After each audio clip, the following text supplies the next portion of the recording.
Wait, you're sleeping there? While my brother and his wife are on a trip, I'm house-sitting with my niece at my brother's house. As we discuss tomorrow's plans with excitement, my niece starts to open the closet door, seemingly ready for bed. Surprised, I watch her slide into the closet without hesitation. As I hurriedly grasp her arm, she looks up at me with a puzzled expression. I'm Lily. I am a 24-year-old housewife. I have a brother who is 5 years older than me. Having lost our parents, we've always been supportive of each other due to our close sibling bond. This hasn't changed even after we both got married. We still maintain a family-oriented relationship. While my husband's parents are nice, they live quite far away. A distance that requires a plane ride. Due to the long distance, something you'd typically need to fly to cover, it's not so easy to ask for his help. My brother and his wife had a shotgun wedding, but ever since his wife had a fallout with her parents, they've become estranged. Without any neighbors to turn to, we found comfort and ease in our mutually supportive relationship. Furthermore, both our families have been blessed with daughters. For years after my niece was born, my daughter Alice came along, and the girls grew up as close as real sisters. As time went by, my niece Emily was about to turn 10 when John told me about their upcoming 10th wedding anniversary trip. Would you mind looking after Emily while we're away? It's just an overnight trip nearby. We thought it would be nice to have some alone time as a couple. Seeing my brother happily blush as he spoke, I readily agreed with a hearty sure, no problem. We roughly planned out the schedule, and when I asked when I should come to pick up Emily, my brother shook his head. Apparently, my brother was concerned about leaving the house unoccupied due to security reasons and wanted me to stay over instead. Although I teased him for being a worrywart, I eventually agreed to his request, leaving my own daughter, who was still uneasy about sleepovers, in the care of my husband. Days passed uneventfully until the day of their anniversary trip, and as planned, I went to stay at my brother's house. As Emily, looking a bit nervous, watched her parents leave, I took her hand to reassure her. Now, it was just the two of us for the house sitting. Initially, I planned to bring my daughter along and just have my husband pick her up at bedtime. However, Emily was unusually adamant about not inviting her to the house, so I gave up on that plan. Of course, we had visited as a family before, but she must have had a reason for not wanting her here today. It's a shame we can't invite Alice over to play, but we really can't, Emily said with a hint of loneliness. Then how about we go to my house after breakfast tomorrow? I promised, which made her eyes light up. Having prepared some more challenging games and puzzles that even adults would enjoy, in consideration of Emily who usually played along with my daughter. I asked Emily what she'd like to play as we spread them out. We spent time playing games and preparing dinner together. However, Emily seemed nervous the entire time, sticking close to me and frequently glancing around the room. At first, I thought she was just lonely or anxious without her parents around, but her behavior remained unchanged even after several hours. When I asked if something was bothering her. But no matter how many times I asked, she just kept saying, "I'm fine. Nothing's wrong," without telling me what was bothering her. Emily's behavior was as if she was on guard against something invisible. I would come to understand its meaning only when bedtime arrived. Changing into her pajamas, Emily said with a smile, "Let's go to bed early today, and start out for Aunt Lily's house in the morning," as she opened the closet door.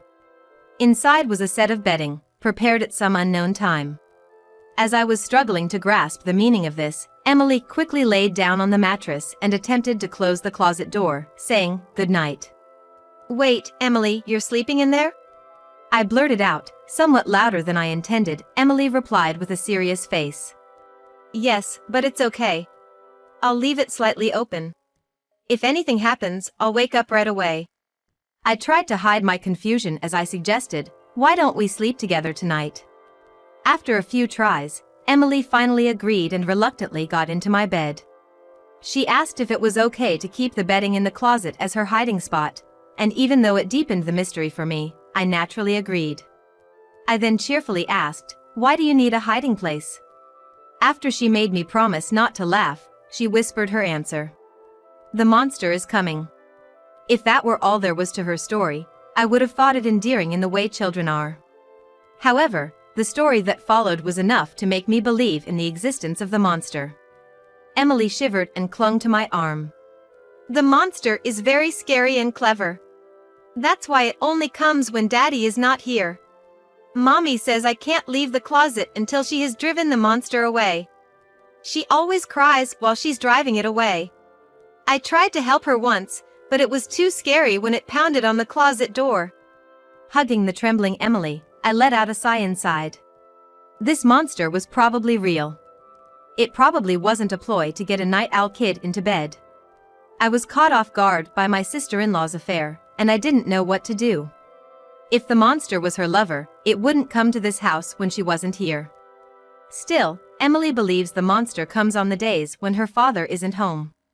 The evidence was that today, when my brother wasn't around, she kept asking not to invite my daughter over, and never left my side, always keeping an eye on the windows and the front door. Thinking of sweet Emily and my brother who trusts his wife made me angry at my sister-in-law, but I wanted to reassure Emily more than anything else. I squeezed her hand and smiled at her. It's okay because Aunt Lily is here today. The monster is smart, right? So, it might get scared and not come in because it sees a stranger. Also, your mom who's always targeted by the monster is with your dad today, so the monster can't approach her. Still not knowing the true identity of the monster, Emily's face remained clouded with anxiety, and as time passed, she began to fear the monster's imminent arrival.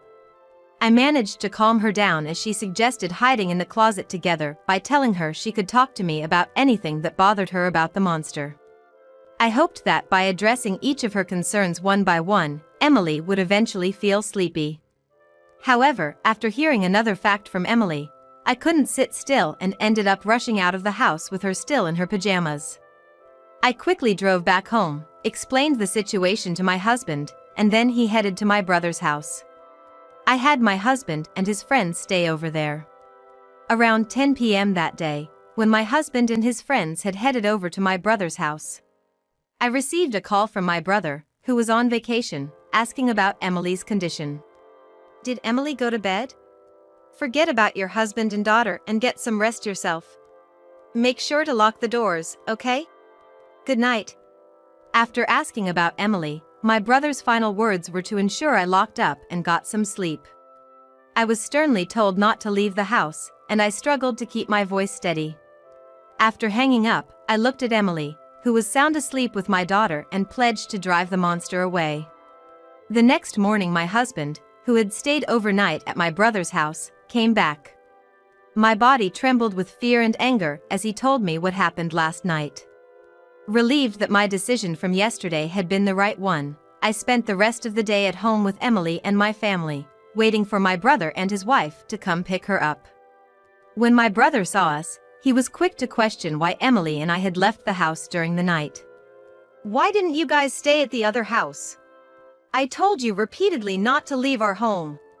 What were you thinking, going back to your own place after agreeing not to? My brother's strong protest that I had broken my promise was met with a surge of discomfort. I coolly asked him how he knew we weren't home while he was on vacation. My brother then responded, "I've given Emily a smartphone with a GPS function." His eyes were evasive as he answered. If that were true, then he wouldn't have insisted so persistently on the phone last night for us not to leave the house. It would have been easy for my brother to verify through the GPS that we weren't at his house. I suppressed the urge to confront my brother immediately and continue the conversation quietly, so the kids in the other room wouldn't hear. By the way, late last night 2 unfamiliar men showed up at your place. Who were they? Why would they come to a house that should only have Emily and me in the middle of the night? Intruders came? I'm glad you're safe. My brother's voice was trembling. But it wasn't out of fear for the intruders or relief that his daughter was unharmed. His gaze darted around as if carefully selecting his words. Hey, about those guys. I pressed my brother further, demanding to know who the suspicious men were. But my sister-in-law cut me off. Perhaps to prevent more questioning, she loudly called Emily over, insisting they leave. As Emily, who had been playing in the other room, timidly showed her face, her mother forcefully took her hand. Suddenly, my brother also changed his demeanor, saying, "I'm not forgiving you for this, but we're leaving for today." He started pushing Emily towards the door. My brother and his wife forcefully tried to take Emily, who clearly did not want to leave, back home with them. "What? We're not done talking yet." I tried to stop them, but they just ignored me, not even bothering to look back. Emily, resisting her parents, reached out towards me. I quickly pulled her towards me, sheltering her behind my back. "Hey! What do you think you're doing?" My sister-in-law raised her voice in surprise, letting go of Emily's hand, but I kept Emily behind me, away from my brother and his wife. They spat aggressive words at us and rushed over, fueled by anger. My husband and I were determined not to let them take Emily and managed to force them out of the room. At the front door, waiting police officers swiftly apprehended my brother and his wife. The police tried to calm the disoriented couple, who were clearly not expecting this turn of events. Understanding their predicament, my brother argued, "If you don't give us back our daughter, then you should be the ones getting detained." My sister-in-law added, "They took our daughter from home and locked her up here. Please save Emily right away." "You shouldn't be holding me back. I won't run or hide, so let me go," my brother shouted. Emily and my daughter, who had noticed the commotion and come out, were talking behind me, looking surprised. My daughter innocently remarked, "She doesn't seem locked up at all." I'm not sure whether my brother heard her or not, but he turned to Emily and commanded her to come to him in a strong tone. Yet, the severity of her father's demeanor scared her, and she refused to leave my side. My sister-in-law stood silently by the police officer, just watching my brother, not even trying to call Emily over. My brother, irate that things weren't going his way, was yelling in the entrance, completely restrained by the police officer. Seeing this, my husband pushed his smartphone in front of my brother's face. Noticing this, I told Emily and my daughter to wait once more in the other room and shut the door so they wouldn't hear the audio. After confirming this, my husband started playing a video he had recorded at my brother's house the night before, without uttering a word. Upon seeing it, the faces of my brother and his wife immediately turned pale. The video started with a key slowly turning in the lock of the house. It seemed they'd used a spare key. Two men quietly entered the room. The men, appearing in high spirits, greeted each other, mentioning my brother's name, didn't know we had company. "Hey, how much did you pay?" "He told me it was a 30% discount 'cause she's his sister." One of them smirked, looking over at my husband and his friends. When my husband's friend gave a vague response, avoiding the question, one of the men boasted that because they were good friends with my brother and his wife, they got an even bigger discount, even going as far as mentioning a specific amount. They continued, "We're lucky we get to play with the kids today." The profile of the man who laughed was so grotesque, it would be an insult to demons to call him one. I couldn't see the screen, but the audio alone was enough to make my skin crawl. Afterwards, my husband's friend started barraging the men with questions, asking if they often came to this house, if they always came as a pair. Sensing something was off, the men asked where Emily and I were. Seeing my husband's enraged expression as he responded, "They're not here," it seemed they finally realized the gravity of the situation. Realizing they weren't among friends here, the men quickly fled. Until the very end, they were either unaware of my husband's recording or deliberately didn't mention it. My brother, supposed to be their close acquaintance, seemed to have discovered the existence of the video for the first time and was shaking. My brother, now deathly pale, frantically stated, "I didn't know anything, I've been framed." I had thought until watching this video that my brother was uninvolved and that my sister-in-law was the mastermind behind everything. However, the video contained clear evidence of my brother offering up Emily and me. His ignorance won't convince anyone. My brother was taken away by the police, and my sister-in-law feigned ignorance of the situation. But the police officer, who had already heard Emily's testimony, asked her to accompany him because he had many questions to ask her. Thus, they ended up in custody together. At a later date, the police interrogated my brother and his wife, who ended up confessing everything and were subsequently arrested. It turns out my sister-in-law would lure men into their home on the nights my brother worked late shifts and receive money from them. Realizing there was a demand for children among certain groups, she carefully exploited Emily in a way that wouldn't run afoul of the law. Emily, who knew nothing and was trying to help her bullied mother, was photographed posing as she was told. The pictures were merely innocent photos of a child. Yet, my sister-in-law would go out of her way to take these simple photos with a disposable camera, develop them, and show them to her customers, inducing a bidding war, as though at an auction. What's more, she only lent out the photos, she never sold them. As despicable as this was, it should have had nothing to do with my husband and me.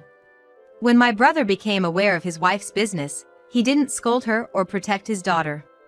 Instead, unbelievably, he started gathering men to become customers. More staff meant more revenue. With such a simple mindset, my brother decided to involve me in the business. Of course, I would never agree to it if he simply asked me. So, my brother thought to force me to work and continued to threaten me by taking photos of the scene. And so, they carefully chose a day when the neighbors wouldn't be around and locked Emily and me in their house. They exchanged the spare key to their home for a large sum of money and went out of town for an overnight trip, just to prove they weren't involved. What my brother and his wife didn't expect was that Emily, who had always obeyed my sister-in-law without question, regretted telling me about the monsters to protect me. Emily didn't understand most of what was happening in the house, but she did understand that the monsters were targeting them. By telling me, she brought the hellish situation at my brother's house to light. That night, when I learned about Emily's predicament, I asked my husband to capture the image of these so-called monsters. They carelessly leaked a lot of information, so the police acted promptly when we reported it. We also reported it to Child Protective Services, making sure to protect Emily. When we told the police officer about my brother and his wife coming to our house, they were able to secure Emily from them.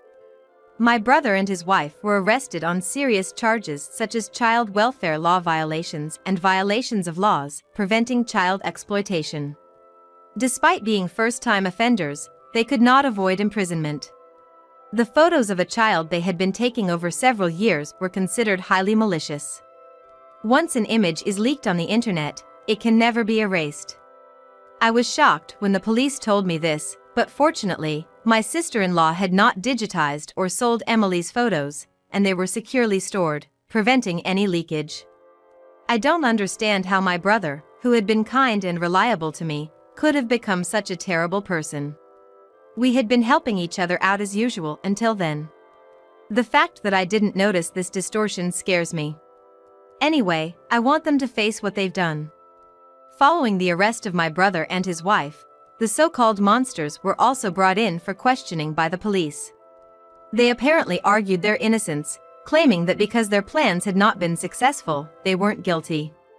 However, it seems that the discovery of someone else's child's photographs at their residence, and their involvement in other criminal acts confessed by my brother and his wife during their interrogations, led to them also being arrested on multiple charges. After we took care of the monsters lurking in our lives, we went to the Child Protective Services to inquire about Emily's situation. Her parents were arrested, leaving her without anyone to care for her. In fact, they were unfit to be guardians in the first place, so custody of Emily was taken away from my brother and his wife. That said, neither my brother nor I have any living parents, and my sister-in-law's family is completely estranged. We learned that if no one from my sister-in-law's family would agree to take her in, Emily would be taken in by foster parents. After talking it over with my husband, we decided to adopt Emily. To me, Emily is not only someone I'm greatly indebted to, but also a girl I've grown to love as my own daughter. The thought of leaving her was simply unbearable. Luckily, my husband agreed and we saw this as an opportunity to move to my in-laws' town. Our daughter, who loves her grandparents and has always wanted an older sister, is overjoyed. She's been excitedly looking forward to the weekend, when she could see her grandparents more often, and now her wish of having Emily, who she adores, as her big sister came true. And as for Emily, who finally got out of the clutches of her abusive parents, she's adapting incredibly well to her new environment as an older sister.